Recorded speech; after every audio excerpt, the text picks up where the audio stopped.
Welcome to the Back on Track podcast with me, Sam West. My mission is to inspire, helping you to get through the tough times and live a better, more fulfilling life. On the show, I speak to inspirational people who've come back from rock bottom and also experts that provide you with the tools you need to implement positive changes in your life. On today's episode is Doctor Guy Leschziner, who's a world-renowned sleep expert, neurologist, and author working at Guy's and St Thomas's hospitals in London. There, Dr. Leschziner treats a number of different sleep disorders and has come on the podcast today to share some of his expert knowledge, telling us how we can create a lifestyle which is conducive towards sleeping better and feeling more energized. How long should we stop using screens for before going to bed?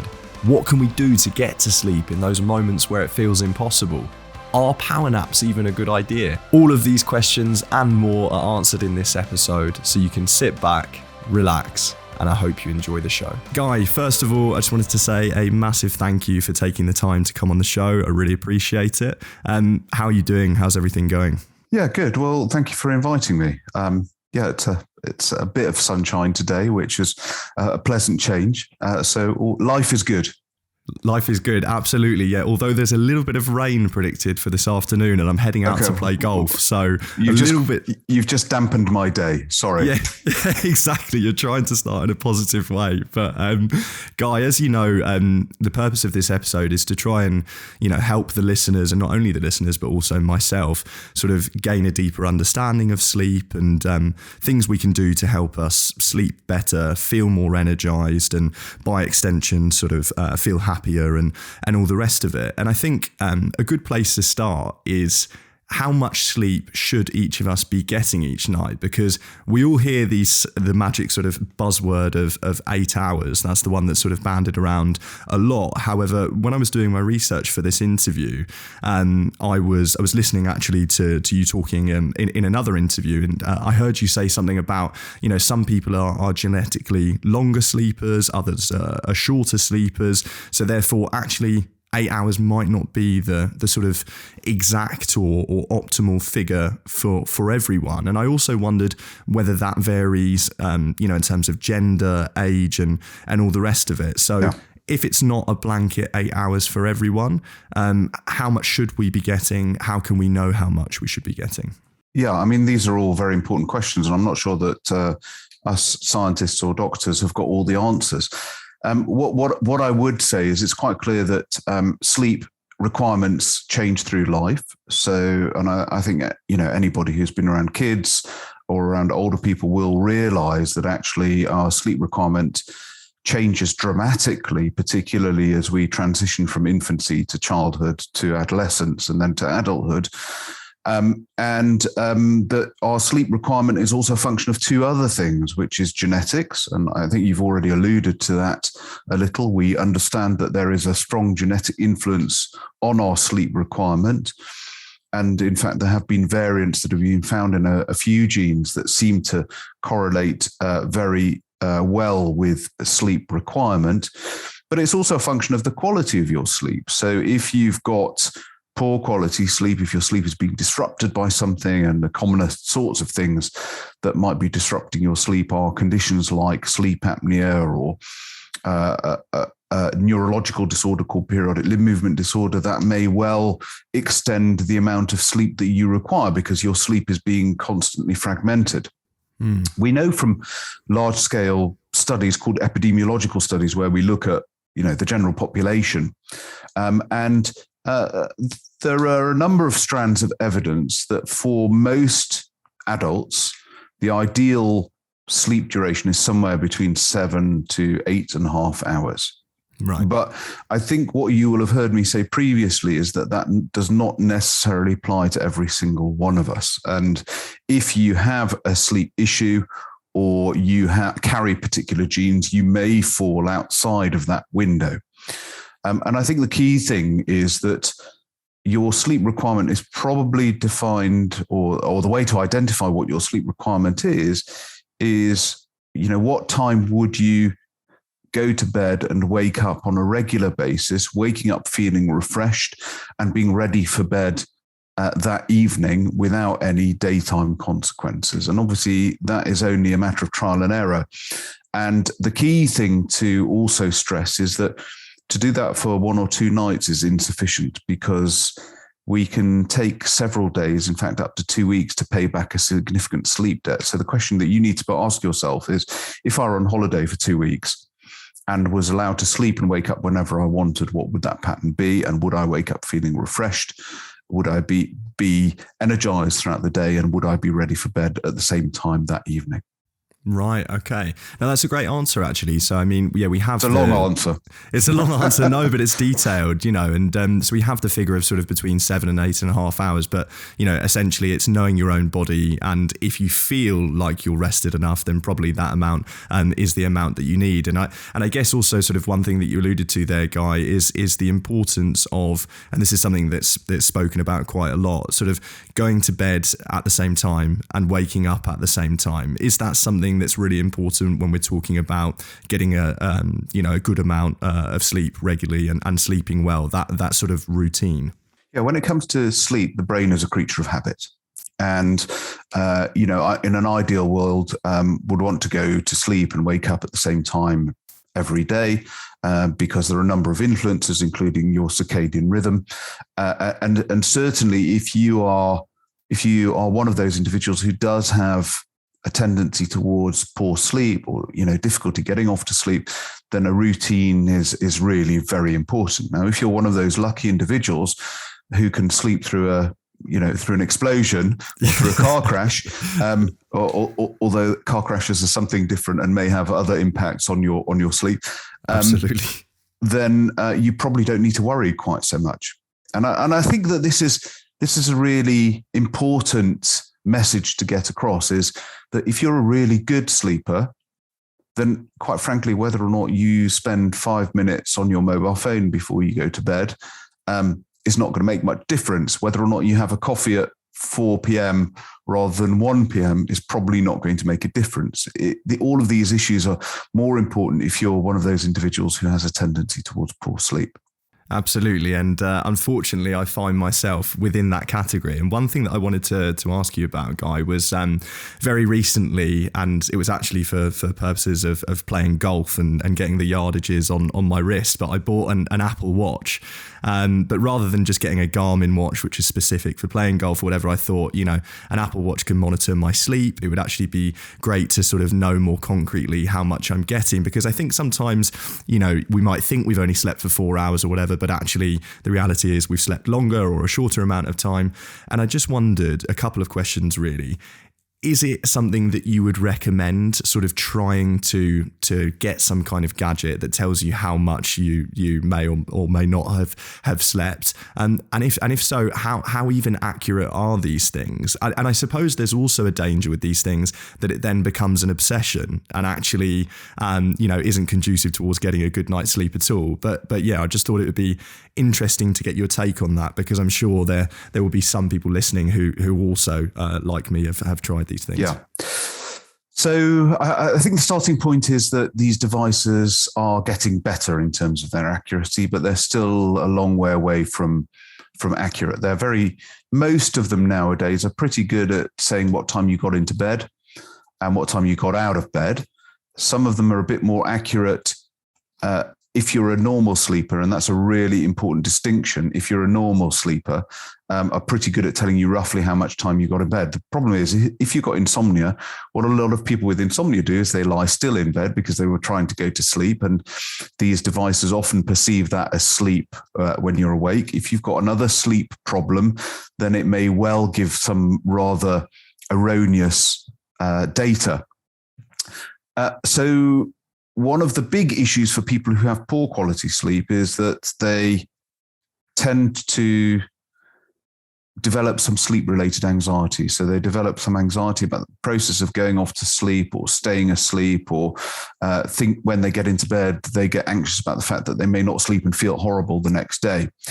And what these devices tend to do, and you pretty much said it, is they tend to, if you're a poor sleeper, tend to increase the amount of attention you place on sleep to make you analyze sleep even more and to be even more aware of the consequences of lost sleep. And so sometimes can actually feed the insomnia.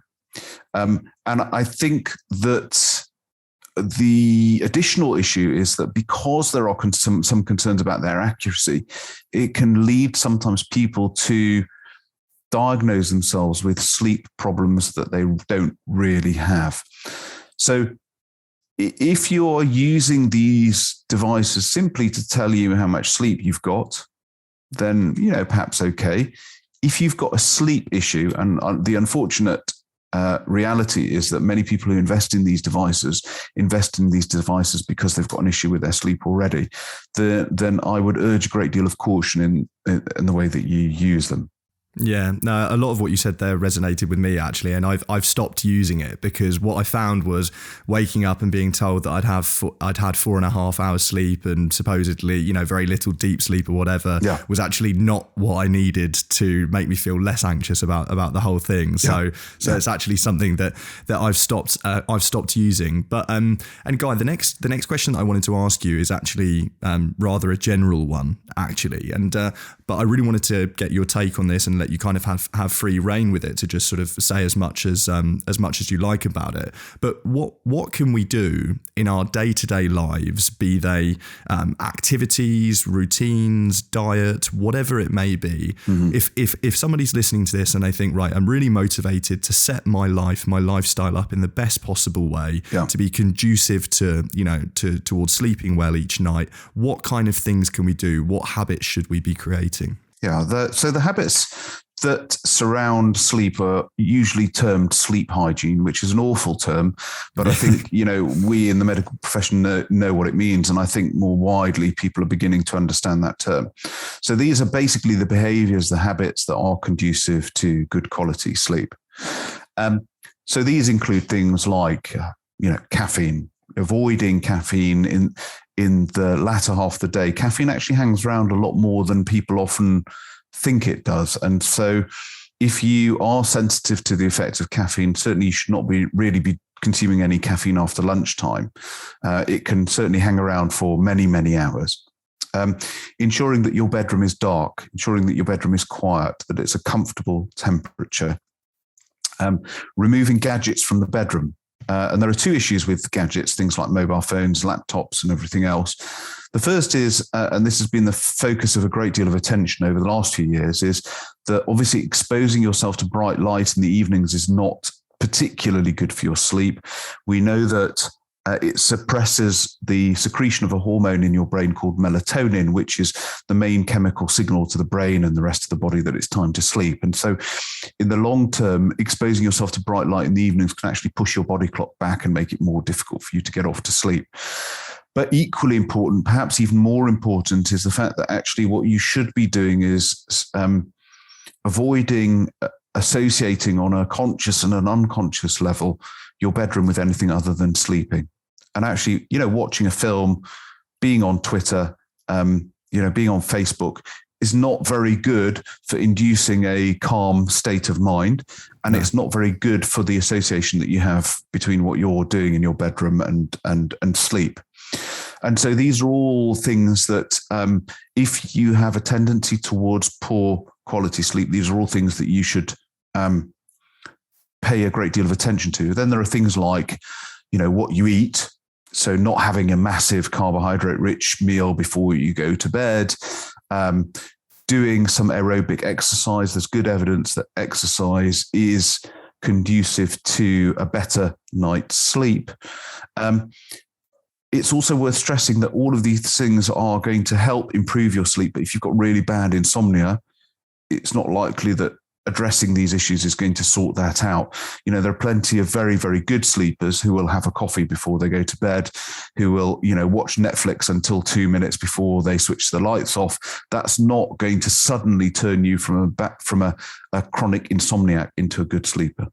Yeah, no, that makes perfect sense. And actually, we'll get on to insomnia in more detail slightly later on in the podcast. But that sort of creating that distinction and having your bed as a place where you sort of exclusively sleep is something that I've been really bad at. And I think perhaps the pandemic has made that worse for a lot of people because I think there'll be some people listening like me that have probably done some working from home, from bed, and things like this have become much more common. And I certainly do notice that it does affect my my sleep in a negative way when I'm doing things like working in bed just before going to sleep. And just to touch on the another thing you said there about light and screens before going to sleep. I mean, they're almost buzzwords, they're when surrounding the topic of bad sleep. They're mentioned so frequently. And I remember when I worked in a boxing gym doing some PR for some top level professional fighters a few years ago, and there was this sort of legend that went around the gym, and that was that the strength and conditioning trainer and nutritionist, he only sort of went around by candlelight in his house after sort of 8 p.m. or something like this, in order to get the best possible sleep and not be exposed to lights and screens and all the rest of it. And I guess what I was going to ask you is, if there are people listening saying, okay, we understand that screens before bed are probably not a good thing, but how much sort of time should we be leaving between sort of stopping using a device or the TV and trying to get to sleep? Or should we perhaps, as that legend had it, be going back to sort of the dark ages and be going off candlelight by sort of 8 o'clock? Yeah, well, you might get a better night's sleep, but your house might burn down. So I'm not sure I would recommend candlelight. Absolutely. I think as a general rule, shutting down your devices and having a bit of basically mental wind down time for an hour before you get into bed would be a good idea. Right. Okay. Yeah. No, that makes perfect sense. Guy, the next thing that I wanted to ask you about actually, and I'm sure this is another thing that listeners are going to be very interested to hear your take on, and that is surrounding power naps or siestas, as they're called, of course, in some other parts of the world, because it can be very tempting after you've had a bad night's sleep and perhaps you've got something to do in the evening or whatever it might be, to try and catch up on a few hours throughout the day. However, a few hours or 20 minutes, whatever it might be. However, I mean, they don't really work for me in any case, because it takes me normally minimum an hour to get to sleep, and so I don't really have time to do it. But for people that do have time, should they be doing them in the middle of the day, or in reality is this going to make their sleep in the long run worse? Because of course then it becomes nighttime and you're not as tired, and etc. etc. So essentially, yeah, I wanted to get an expert's take on to nap or not to nap, essentially. So a bit like my other answers, it's not quite as short or straightforward as a simple yes or no. Yeah. I guess the most important question is, why are you needing to take daytime naps? So if, for example, you are taking daytime naps, in the way that the Spanish or the Greeks do, whereby they are very, very habituated to sleeping much less at night, and therefore they compensate by regularly sleeping for an hour or two at lunchtime, but their whole 24-hour period of sleep is normal, then actually there's quite good evidence that that's pretty good for you. A 2-hour nap at lunch will have some important consequences on your cognitive abilities later on and during the day. And actually there's some evidence, for example, that it brings your daytime blood pressure down. And so if you are sleep deprived, if you're chronically sleep deprived, and I don't mean insomnia by that, I mean that you are, for example, you're burning the candle at both ends, you're working late and you're getting up early, for example, then in the short term, a power nap is not a bad idea. And by power nap, what we generally tend to recommend is somewhere in the region of about 15 to 20 minutes. The reason for that is that in 15 to 20 minutes, you probably will not go into very deep sleep, into the deepest stages of sleep. Sure. And so a short nap in the lighter stages of sleep will do enough just to refresh you a little bit, to make you feel a little bit better, without then having two consequences. The first being that if you wake up from very deep sleep, you wake up feeling incredibly groggy, something called sleep inertia, and it can take you a while to shake that feeling off. And the second thing is, if you are getting deep sleep during the day, then that will make your nighttime sleep worse. It'll make it more difficult for you to drop off to sleep at night. And so for the average person with insomnia, for example, then we generally tend not to recommend daytime naps, because that basically takes the pressure off the brain to fall asleep quickly at night. So once again, as with all my answers, as I said, it's complicated. Yeah, of course. Yeah, it's different, sort of on a case by case basis, and that's one of the reasons why I tend to avoid them, is because I need that feeling of being as tired as possible when I go to bed in the evening, in order to get off. And that kind of leads me into my next question, Guy, which was also another thing I was really keen to get your take on, and that's whether you had any advice, tips, best practices, whatever it might be, for the situation when somebody is in bed trying to get to sleep, and they're not able to, because this is a common situation. It happens to everyone, and it can be extremely stressful, especially if you have to get up early the next day or whatever. And there are lots of different things that are said about it, because I've heard that actually if you're not able to get off to sleep, you should get up and go downstairs and sort of, have a walk around or whatever. Other people I've heard mention things like breathing exercises or meditation. There are so many different things said about it, and I just wondered, if you had any advice that might help people in that situation. And also here, I think we're probably talking not about people that are suffering with a serious level of insomnia, because there might need to be some sort of medical interventions, but for people that are just that don't usually have a sort of a bad night's sleep, and they're struggling on a particular occasion or a few occasions to get off to sleep, what would you recommend in that situation? Well, I think if this is a very rare intermittent thing, then it's well within the range of normal to have the odd bad night's sleep. And I think that it's really, really important for people to embrace the fact that this is part of normal everyday life. And, one shouldn't expect a perfect night's sleep every night. I mean, in itself, that expectation can actually be part of the problem, because then you get stressed about the fact that you've had the odd occasional night.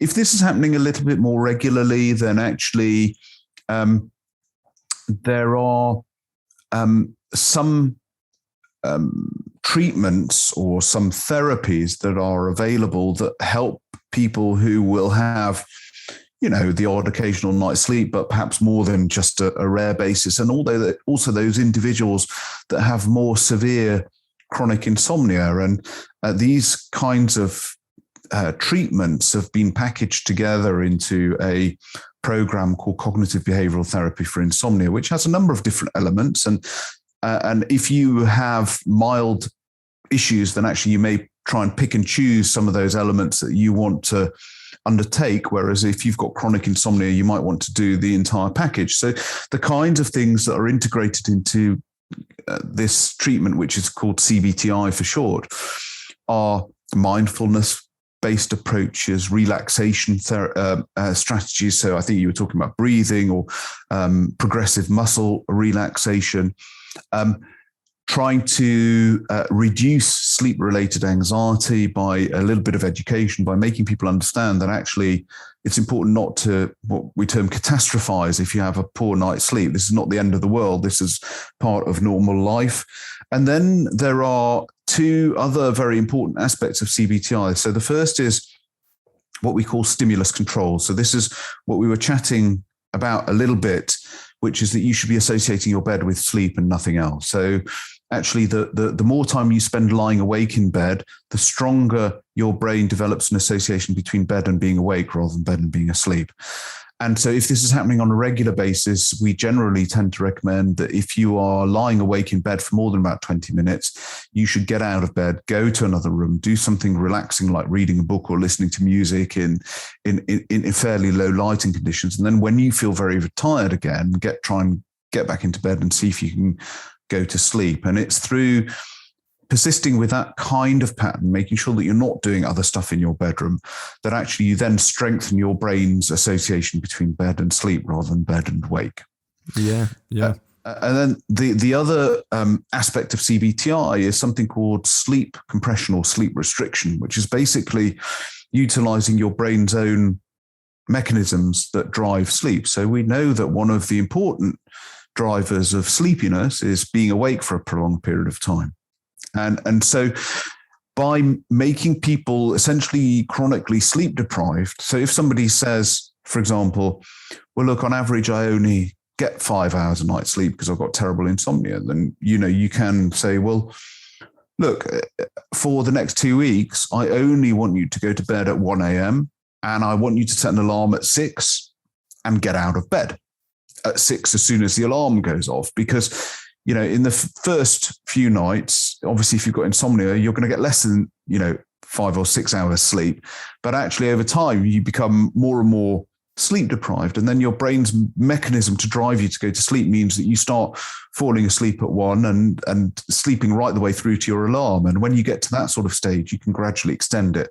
And it's important to say that, sleep compression is difficult and it often requires a little bit of guidance, which is why it's been packaged into this CBTI program. But all of these techniques can also help the person who has perhaps not chronic insomnia, but has occasional bouts of poor quality sleep.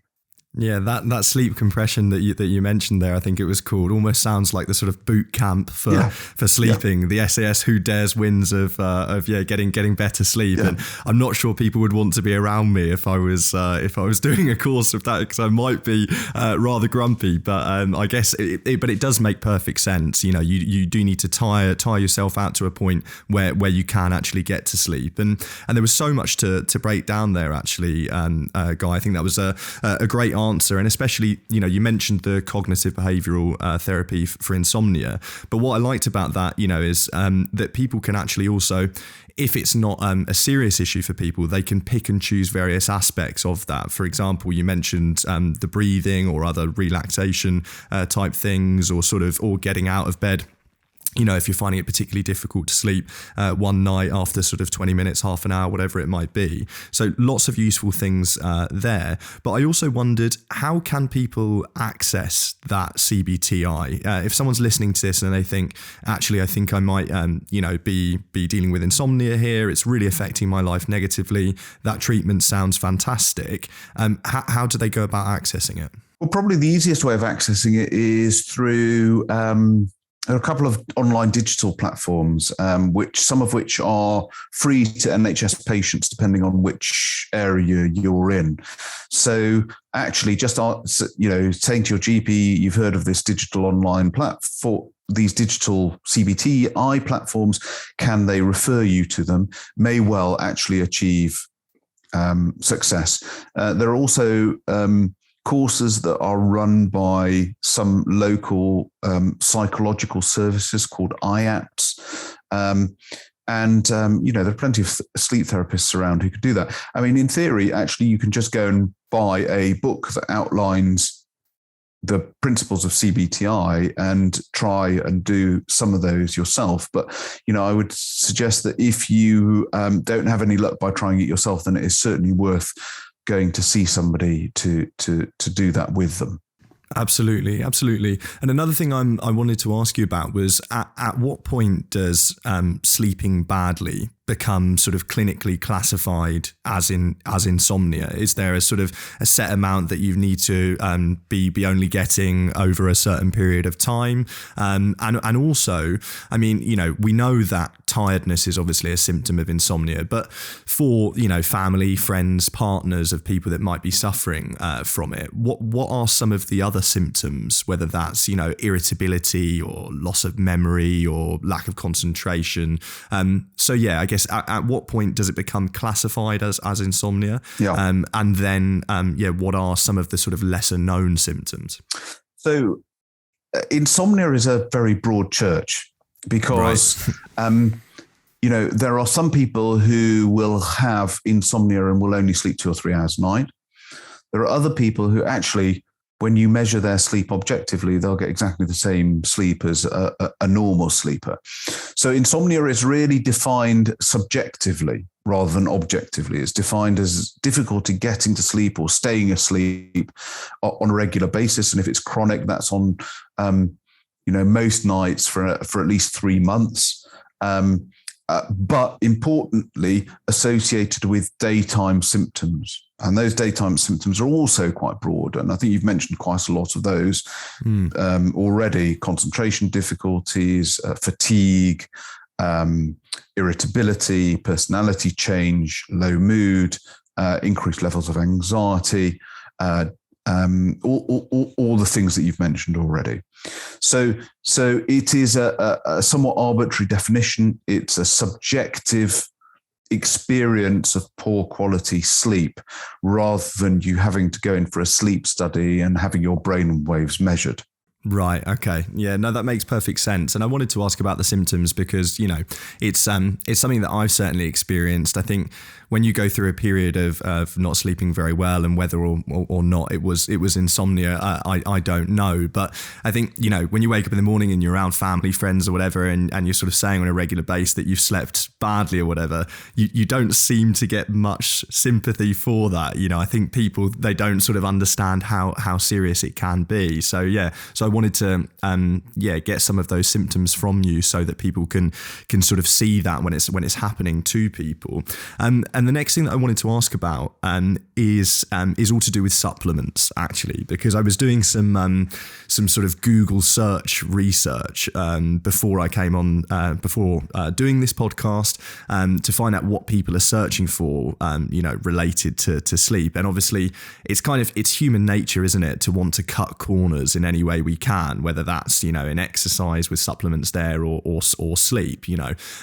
So are there? I mean, we hear things mentioned like melatonin and all the rest of it. Now, are there any out there sort of not harmful things that experts like yourself recommend, or is it a case of actually don't look that way at all and try and look at your sort of lifestyle and your routine instead of trying to cut corners?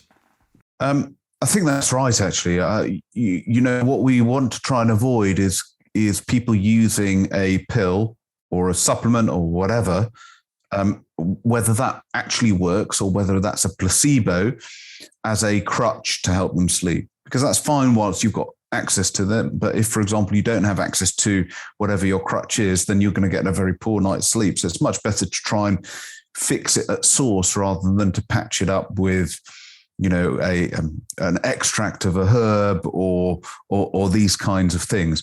Actually, the supplement, and you can argue as to whether or not it's a supplement that for which there is clear evidence for, is melatonin. Now, of course, melatonin in the UK and in most of Europe is a prescription-only medicine.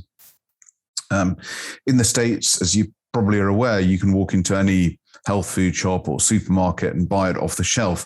But the problem with American preparations is because it's not pharmaceutically regulated, actually what you're getting in the pill that you're buying can vary tremendously. And so that's a word of caution for those people who pick up some melatonin when they go to the States.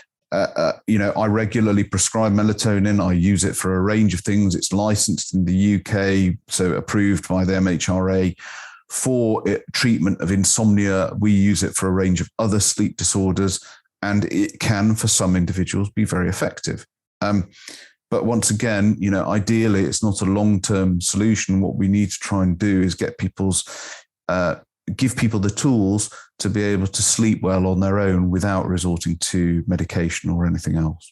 Absolutely, yeah. In an ideal world, you don't want to become reliant on anything else. And Guy, I just had two sort of very short questions to finish off. And the first one is, does it help being an expert in sleep in terms of sleeping well yourself, or is it a case of something that you understand it too well? And going back to what we were saying before about these monitoring apps and devices, do you sleep well essentially for being a sleep expert? So do I use sleep monitoring apps? Never. Do I have perfect sleep? Absolutely not. Do I have some sympathy for my patients who don't sleep well regularly? Absolutely. Yes. Do I know what I should be doing? Yes. Do I always do it? No. So I'm just like anybody else. Absolutely. Yeah. No. Okay. That's a short but actually very very detailed answer. Guy, honestly, it's been a real privilege to have you on. Thank you so much for giving us some of your time. I appreciate you must be incredibly busy with all that you do. And I just wondered, as a way of finishing off, if there's anything that I haven't asked you about, or any sort of parting bits of advice or thoughts that you wanted to give potentially for anyone that's listening, again, that might be trying to understand the topic of sleep better, might be trying to sleep better in general, any short things that we might not have covered, or anything else that you wanted to add? Yeah, I think it's particularly of relevance in individuals who've got issues with their mental health, because we know that about 50% of people with anxiety about 50% of people with insomnia have anxiety and depression alongside it. And the relationship between sleep and mental health, it goes in both directions. So obviously mental health issues give rise to poor quality sleep, but poor quality sleep also gives rise to mental health issues. And we know that, for example, that if somebody's got anxiety and depression and insomnia, if you don't treat the insomnia, treating the mental health issues is much more difficult. If you don't treat the mental health issues, treating the insomnia is very difficult. So I think that particularly if you have some tendency towards poor mental health, it's really important to recognize whether or not you've got a good night's sleep. And if you don't, to try and address that, because it will make dealing with every other aspect of your psychological health much more difficult if you don't. That's actually a fantastic thing that I'm really pleased you shared at the end there, actually, because obviously a lot of the audience of this podcast are interested, in mental health, mental illness, and that's actually it's funny. It's something that I've probably not addressed myself enough in terms of my own anxiety. At times is very often I'm not sleeping well, and when you don't sleep well, at least I feel a lot more anxious, and that it really landed with me when you said, it's going to be very difficult to fix the anxiety side of things if you're not sleeping well. So that made a lot of sense, and perhaps will spur me on and maybe some listeners as well to perhaps do something about that. So yeah, thank you very very much again, Guy. It's been an absolute pleasure, and I'm sure listeners are gonna find this episode very useful. Great. Well, it's been fun chatting with you. That's it for today's episode, guys. I hope you liked it or found it useful. If you did, make sure you give it a thumbs up and hit subscribe. It really helps the channel out, and also that way it makes sure that you never miss an episode. If you'd like to appear on the Back on Track podcast, get in touch, give me a shout. I'd love to hear from you via backontrackpod@gmail.com.